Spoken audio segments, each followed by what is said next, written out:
Good morning, students. Today we will continue chapter 4 of your ISC Plus 2 book. The name of the chapter is Challenges to Indian Democracy, and in this module we will discuss the Naxal movement. Before we start with the topic, let us understand the objectives of this topic. The first objective is to understand the role of syndicate and factionalism in the Congress. The next objective is to discuss the Naxal movement. Then we will discuss the JP movement or Jayaprakash Narayan movement. And lastly, we will discuss the declaration of emergency in India. Students, in the last module, we have already discussed the role of syndicate and factionalism in the Congress. On the basis of the day 1 module, you must know these questions. Define the word syndicate. Name 2 factions of the Congress. When did the Congress split into 2 factions? Who was K.K. Kamraj? What was the reason of split between Mrs. Indira Gandhi and K.K. Kamraj? The objective of the day is to discuss the Naxal movement. Let us understand the new terms related to the topic. The first word is Naxal movement.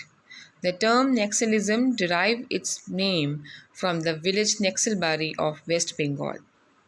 It originated as rebellion against local landlords who bashed a peasant over land dispute. So basically, the Naxalism originated because of dispute between the poor peasants and the wealthy landlords. The rebellion was initiated in 1967 with an objective of rightful redistribution of the land to working peasants under the leadership of Kanu Sunya and Jagan Santhal. This movement was started in 1967 by Kanu Sunya and Jagan Santhal so that the peasants can get the equal share of land. The next word is Naxalite. A Naxal or Naxalite is a member of a militant political organization that claims the legacy of Communist Party of India, Marxist-Leninist, founded in Calcutta in 1969. So Naxalite is a militant group of Communist Party of India which belonged to Marxist-Leninist group and which was founded in 1969 so that the peasants could get the equal distribution of land from the government. The next word is coalition government. A coalition government is a form of government in which political parties cooperate to form a government. The usual reason for such an arrangement is that no single party has achieved an absolute majority after an election. In simple words, coalition government is a government which is formed by more than one party. It can be 2 or even more parties. And the usual reason for this is when single party doesn't get the required number of seats to form the government. Next term is radical communist. A communist whose ultimate goal is the establishment of a communist society, namely a socio-economic order structured upon the ideas of common ownership of means of production and absence of social classes. So radical communist is a person who believed that there should be common control over all means of production and there should be no social class. That means there should be no rich and poor. The next term is fifth schedule of the Constitution. The fifth schedule of the Constitution deals with the administration and control of scheduled areas as well as of scheduled tribe residing in any state other than the states of Assam, Meghalaya, Tripura and Mizoram. So basically, the fifth schedule of the Constitution deals with the scheduled area and scheduled tribes. That means the tribal people who were living in the states of India, leaving Assam, Meghalaya, Tripura and Mizoram. The next word is ninth schedule of the Constitution. The ninth schedule contains a list of central and state laws which cannot be challenged in courts. It was created by the new Article 31B, which along with 31A was brought in by the government to protect laws related to agrarian reform and abolishing the zamindari system. So basically, the ninth schedule of the Constitution deals with the promotion of the reforms related with agriculture, and it also stands that zamindari system should be ended so that the land can be distributed among the peasants. The next word is Tribal Advisory Council. The Tribes Advisory Council, or TAC, is an institutional mechanism embedded in Para 4 of the 5th Schedule to the Constitution of India to take up the issues of tribal population in the respective states in the country and take decisions upon it and forward the same to the governor for review. So, the basic purpose of Tribal Advisory Council or TAC is to look after the rights of the tribal people and give its report to the governor of the concerned state. The next term is Tehbaga movement. The Tehbaga movement was a significant peasant agitation initiated in Bengal by the Kisan Sabha from 1946 to 47. Kisan Sabha was the peasant front of the Communist Party of India. Politically, the Tehbaga movement was a class struggle of sharecroppers, agricultural laborers, men and women against the landlords and jotdar. Students, here jotdar means wealthy peasants. Both the Hindus and the Muslims joined together in this struggle. So, Tehbaga movement was started to protect the interest of the lower class peasants against the wealthy peasants and the big landlords. The next term is Historic 8 Documents. The Historic 8 Documents are a set of 8 monographs authored by the Indian Maoist revolutionary Charu Majumdar, which outline the ideological principles on which the Naxalite militant communist movement in India was based. So the historic 8 documents were published by Charu Majumdar, and they were the guiding principles of the Naxalite movement. The next term is Communist Party of India. The Communist Party of India is the oldest communist political party in India. It is one of the 8 national parties in the country. The Communist Party of India was formed on 26th December 1925 at Kanpur. The main objective behind the formation of this party was to work for the welfare of the working class peacefully. The next term is Communist Party of India Marxist. The Communist Party of India Marxist is a communist political party in India. It is one of the national parties of India. The Communist Party of India Marxist Party emerged from a split from the Communist Party of India in 1964. So there was a division in the Communist Party of India in 1964. So a new party was formed called as Communist Party of India Marxist. The CPIM was formed in Calcutta between 31st October to 7 November 1964. Now let us discuss the background of the Naxal movement. The earliest roots of the Nexul movement can be traced back to Telangana movement, which took part in Andhra Pradesh of 1948, where the local peasants became upset for the inefficient land distribution rules. The movement was organized by the Communist Party. So the Nexul movement had its origin in the Telangana movement, which started in Andhra Pradesh in 1948 by the Communist Party of India, so that the local peasants can get equal distribution of land. The Telangana movement lasted for 4 years. It had a partial success because peasants' debt in about 2,500 villages was cancelled, rent payment for lands was suspended, and the lands in these villages were redistributed among the peasants.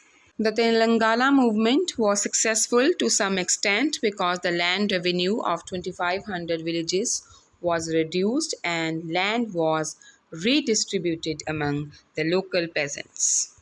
This was one of the earliest peasant movement post-independence India and brought the Communist Party to the forefront of the communist movement in India. Telangana movement was the first ever peasant movement which took part after independence, and it brought the Communist Party familiar to the masses. The Telangana movement further led to another movement by the peasants called as the Naxalism.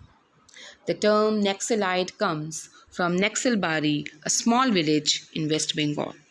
A section of the Communist Party of India, that is Marxist Party, led by Kanu Sunya and Jangal Santhyal, initiated a violent uprising in 1967, which was called as the Naxal movement.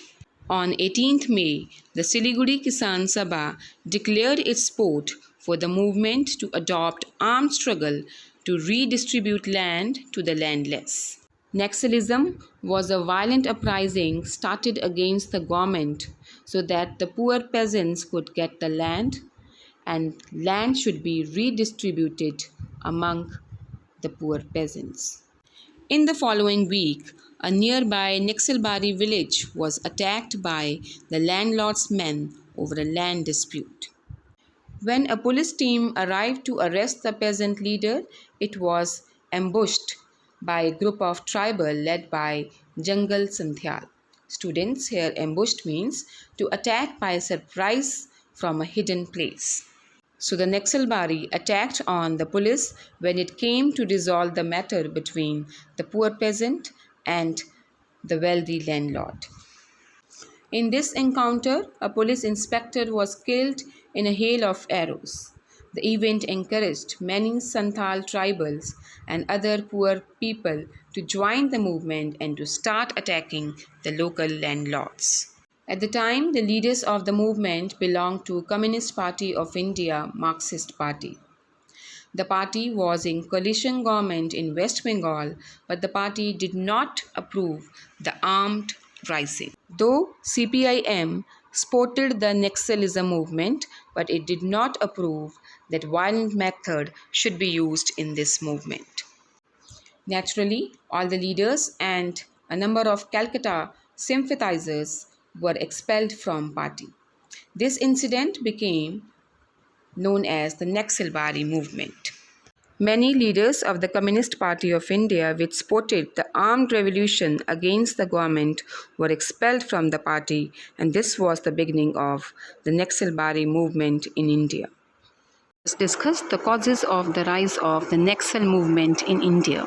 The Naxalite movement in India is a guerrilla warfare led by a group of left radical communists. Students, by guerrilla war, we mean attacking enemy by sudden attack. We have already discussed the meaning of radical communist. Radical communist is a person who believes that there should be common ownership over the means of production. Mao Zedong was the primary motivation force behind this revolution.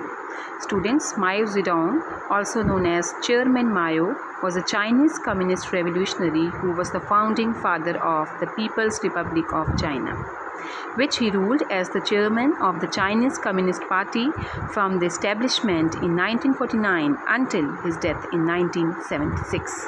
And he was the primary motivation force behind this revolution, which aimed at overthrowing governmental authority to achieve local autonomy through violent means. In short, the Naxalite has got the inspiration from Mao Zedong to take up weapons against the government. The root of the conflict can be traced in the failure of the Indian government to implement provisions of the 5th and 9th schedules of the Constitution, which are related with the agrarian reforms and tribal people.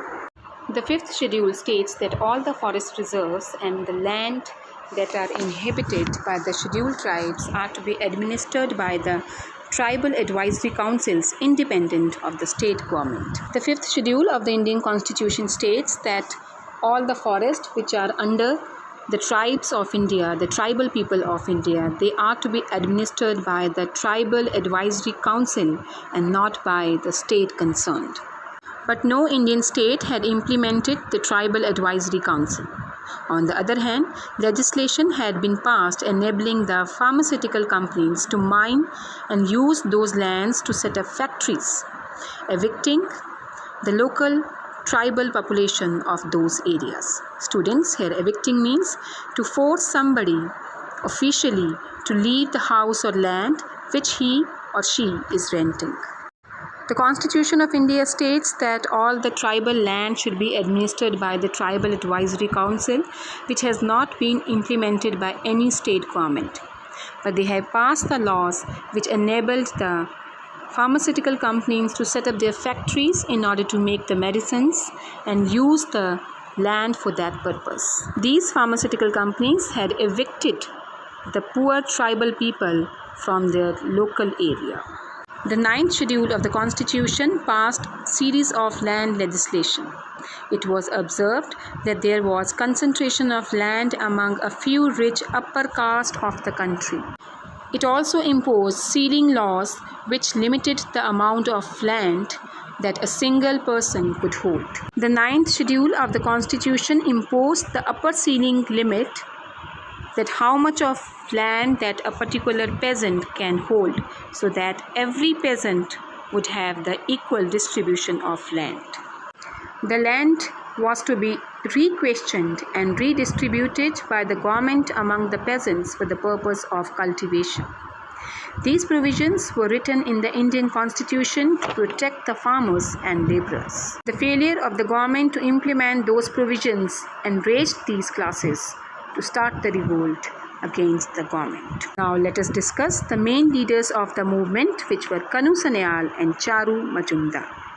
Charu Majumdar was born in 1918 in Siliguri, which is in North Bengal. His father was a fighter. He dropped out of college in 1938. In 1946, he joined the Tehbaga movement. Students, we have already discussed about the Tehbaga movement. It was the peasant movement which was started against the wealthy landlords. Dropping out of college in 1938, he joined the Indian National Congress and tried to organize the beedi workers. Later, he left the Congress and joined the Communist Party of India, that is CPI, to work in its peasant front. So from the beginning of his life, Charu Majumdar has been working for the welfare of the peasants and the working class. Very soon, an arrest warrant was issued against him and he went to underground for the first time as a leftist activist. The government issued the arrest warrant against him and he escaped himself in order to make his movement more stronger. Although the CPI was banned at the outbreak of the Second World War, he continued CPI activities among the peasants and was made a member of the CPI Jalpaiguri District Committee in 1942. He now organized a Seizure of Crops campaign in Jalpaiguri during the Great Famine of 1943. In 1946, he joined the Tehbaga movement and embarked on a proletariat militant struggle in North Bengal. He asked the peasants to seizure the crops, that means to annex the crops and start an armed revolution against the government. In 1946, he also took part in Tehbaga movement, and that was the beginning of proletariat or workers' militant struggle in North Bengal. Later on, he worked among the tea garden workers in Darjeeling. The Communist Party was banned in 1948 and he spent some years in jail. In January 1954, he married Leela Majumdar Sengupta, a fellow CPI member from Jalpaiguri. The couple then moved to Siliguri, which became his center of activities for a few years. During the mid-1960s, Charu Majumdar organized a leftist faction in the Communist Party of India, Marxist, in North Bengal. In 1967, a militant peasant uprising took place at Naxal, led by his comrade in arms, Kanu Sunya. Under his guidance, his follower Kanu Sunya started a militant peasant movement in 1967 in Bengal, which is called as the Naxal movement. This group, under the leadership of Charu Majumdar and Kanu Sunya, later became known as Naxalites. He then wrote 8 articles known as the Historic 8 Documents. These articles provided the ideological foundation of the Naxalites. He argued in these articles that revolution must take the path of an armed struggle on the pattern of the Chinese Revolution. As Charu Majumdar was inspired by the Chinese revolutionary Mao Zedong, so he asked the people to take up weapons against the wrong policies of the government. Very soon, Charu Majumdar broke away and formed the All India Coordination Committee of Communist Revolutionaries, which in 1969 founded the Communist Party of India, Marxist-Leninist, with Charu Majumdar as its General Secretary. In 1969, Charu Majumdar left CPI and formed All India Coordination Committee of Communist Revolutionary, which ultimately laid the foundation of CPI, Marxist-Leninist in India. He was ultimately captured from his hideout on July 16, 1972. He died on 28 July 1972 in the police lockup. Though the radical leftist movement has been many ideological splits since the late 70s, Naxalism continues to inspire a number of leftist groups across the country. Though Charu Majumdar died on 28 July 1972, still the Naxality continued under the able leadership of his follower Kanu Sunya. Now let us discuss another leader of Naxalbari movement, Kanu Sunya. Another important leader of the Naxal movement of 1967 was Kanu Sunya. He was born in 1932. He was one of the founding leaders of Communist Party of India, Marxist-Leninist, formed in 1969. He announced the formation of original CPI Marxist-Leninist on the Lenin's birthday in 1969 at a public rally at Calcutta.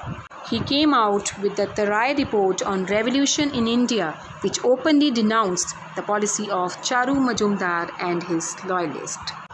So no doubt that Kanu Sunya was the follower of Charu Majumdar in the beginning, but he had some ideological differences with Charu Majumdar. He proposed the building up of mass people's organization which would organize a communistic socialist revolution on the path shown by Mao Zedong and Zhou Enlai in China. He actively solicited help from China to further his goal. He had publicly declared on several occasions that he had received some kind of support from the Chinese government. Kanu Sunya was more inclined towards the Chinese ideology of bringing revolution in the country by the workers. And he has also got help from the Chinese government, which he had accepted publicly. After the failure of the Naxalite uprising, Kanu Sunya went into hiding. On the death of his colleague Charu Majumdar, the Naxal movement disintegrated. That means it was divided. Kanu Sunya claimed to have left violent means and accepted parliamentary practice as a form of revolutionary activity. After the death of Charu Majumdar, Kanu Sunya left the violent methods and accepted peaceful and parliamentary methods to put the demand before the government of India. He was ultimately arrested in August 1970. News of his arrest sparked off white violence. CPI Marxist-Leninist cadres destroyed property, raided and attacked educational institutions. On the arrest of Kanu Sunya, his followers became violent and started destroying the public property. He was released from jail in 1977 following the change of central government as well as in West Bengal. At the central level, Congress party did not win the election and Janata Party came into power. They decided that Kanu Sunya would be released from the jail. Jyoti Basu, the new CPI Marxist Chief Minister of West Bengal, personally intervened to release him from jail. There was a change in the government in West Bengal also. Jyoti Basu became the new Chief Minister of West Bengal and he also belonged to Communist Party of India Marxist. That's why he personally took interest in this matter and helped in release of Kanu Sunya from jail. January 2006, Kanu Sunya was again arrested along with his other fellow agitators while protesting against closure of tea gardens in the region for disrupting a Delhi-bound Rajdhani Express train at New Jalpaiguri railway station at Siliguri, North Bengal. On 23 March 2010, he was found hanging at his residence near Siliguri. So in 2010, he committed suicide and his dead body was found at his residence in Siliguri.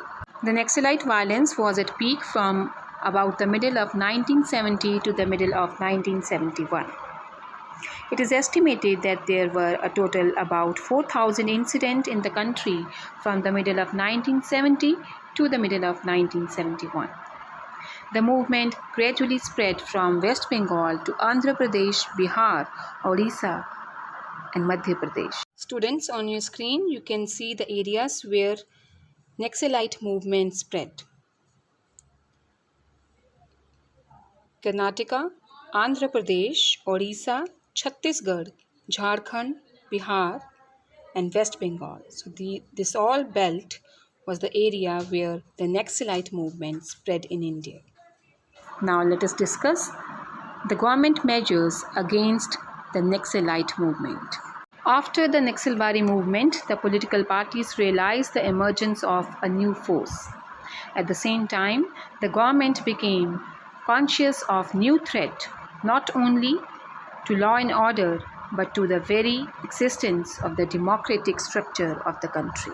The government realized that peasants and the workers have become the new force in the country, and their rights should be protected so that democratic structure of the country can be maintained.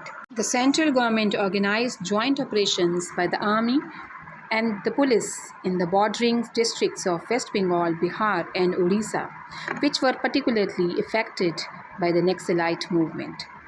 The operations were undertaken from July to August 1971. Suspected Naxalites were arrested, illicit weapons, ammunition, and explosives seized. Wherever possible, simultaneous action was taken in the neighboring areas. So strict actions were taken by the government. The Naxalites were arrested and their weapons were seized or captured by the government. These operations by military and police covered Midnapur, Purulia, Burdwan and Birbhum district of West Bengal, Singhbhum, Dhanbad and Santhal, Pragans of Bihar and Mayurbhanj of Odisha. Operations achieved desired results but not to the extent anticipated by the administration. In the meantime, Charu Majumdar was arrested and a few days later he died. His death marked the end of a phase in the Naxalite movement, but the movement did not die out.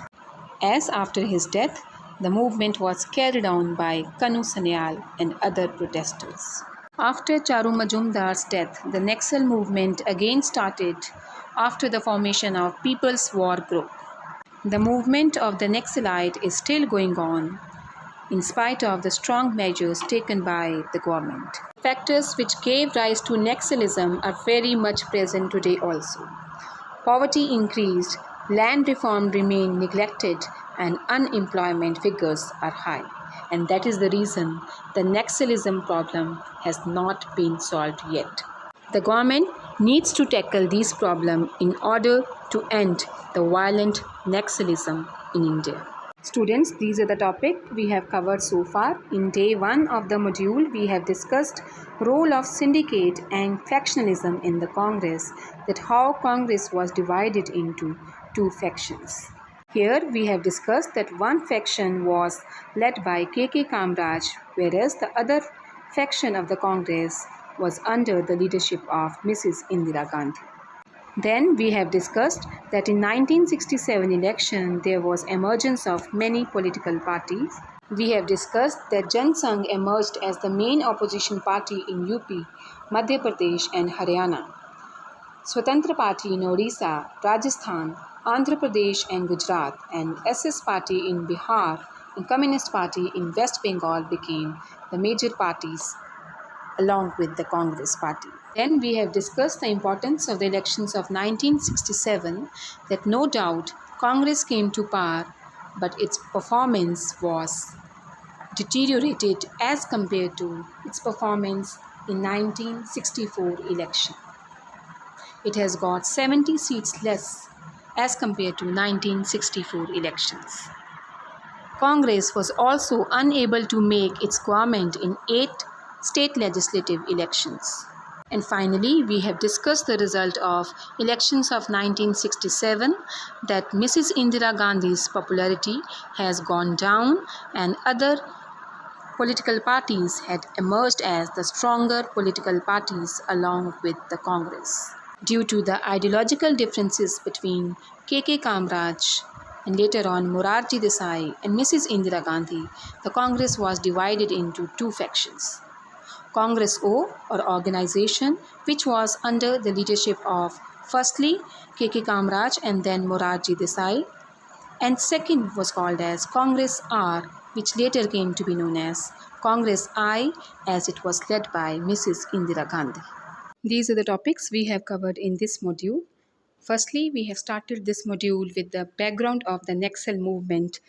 That Naxal movement actually started from the Tehbaga movement and Telangana movement. Then we have discussed the causes of its rise.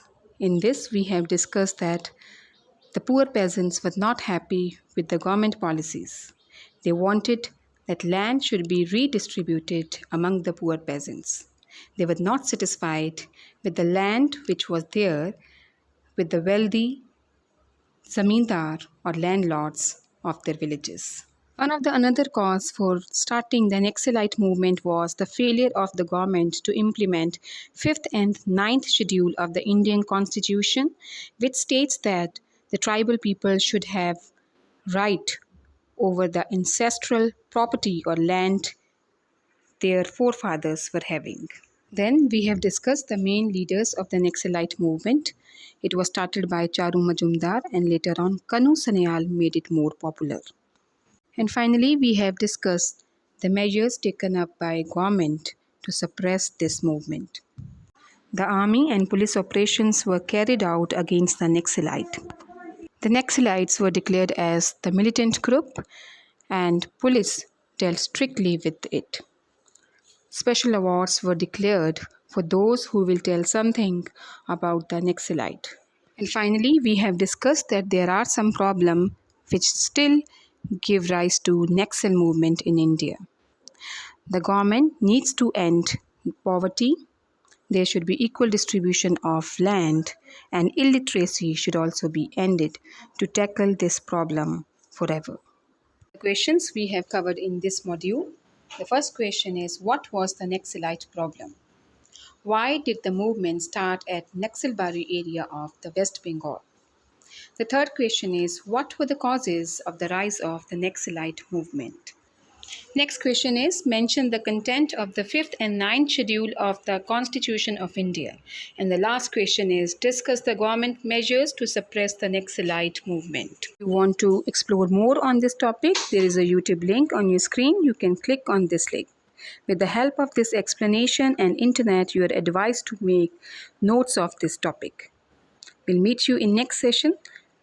Till then, have a nice day.